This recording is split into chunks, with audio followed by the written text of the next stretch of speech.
मौलाना अबुल कलाम आज़ाद, जिन्होंने भारत विभाजन पर कहा था, मैंने हर एक दृष्टि से पाकिस्तान की योजना पर विचार किया और मैं इस निष्कर्ष पर पहुंचा हूं कि न केवल भारत के लिए बल्कि मुसलमानों के लिए भी हानिकारक सिद्ध होगा। इसके बाद दोनों देश सेना पर ध्यान देंगे और समाज विकसित नहीं हो पाएगा। मौलाना अबुल कलाम आज़ाद, जिनका मूल नाम मोइनुद्दीन अहमद था, इन्हें फिरोज़ बख्त के नाम से भी जाना जाता है। इनका जन्म 11 नवंबर 1888 को मक्का, सऊदी अरब में हुआ था। 18वीं शताब्दी में इनके पूर्वज भारत से मक्का चले गए। जब वे भारत आए तो उन्होंने अपना नाम अबुल कलाम आज़ाद रखा। वे न केवल एक स्वतंत्रता सेनानी थे बल्कि एक पत्रकार, एक राजनीतिज्ञ और शिक्षाविद भी थे। उनके जन्म दिवस को ही शिक्षा दिवस के रूप में मनाया जाता है।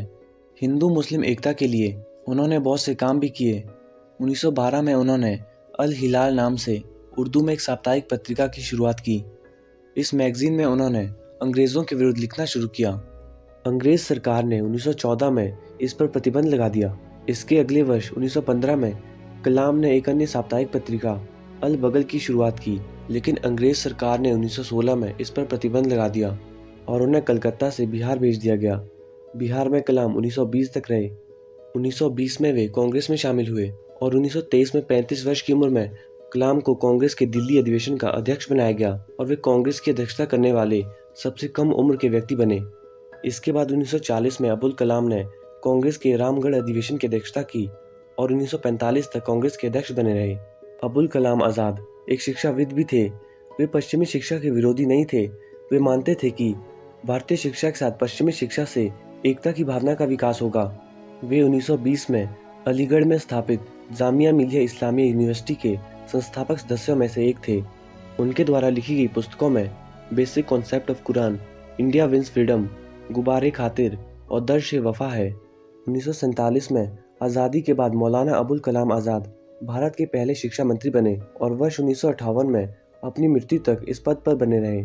शिक्षा मंत्री रहते हुए उन्होंने स्कूल और यूनिवर्सिटीज़ के विकास के लिए महत्वपूर्ण योगदान दिया। 1948 में उन्हीं के कार्यकाल में देश में यूनिवर्सिटीज़ के विकास के लिए यूनिवर्सिटी शिक्षा आयोग का गठन किया गया और 1952 में माध्यमिक शिक्षा आयोग का गठन किया गया। भारतीय संस्कृति के विकास के लिए उन्होंने Indian council for cultural relations का गठन किया। उन्होंने 3 अकादमियों का भी गठन किया। साहित्य के विकास के लिए साहित्य अकादमी, भारतीय संगीत और नृत्य के विकास के लिए संगीत नाटक अकादमी और चित्रकला के विकास के लिए ललित कला अकादमी। 1992 में मौलाना अबुल कलाम आज़ाद को मरणोपरांत भारत रत्न से सम्मानित किया गया।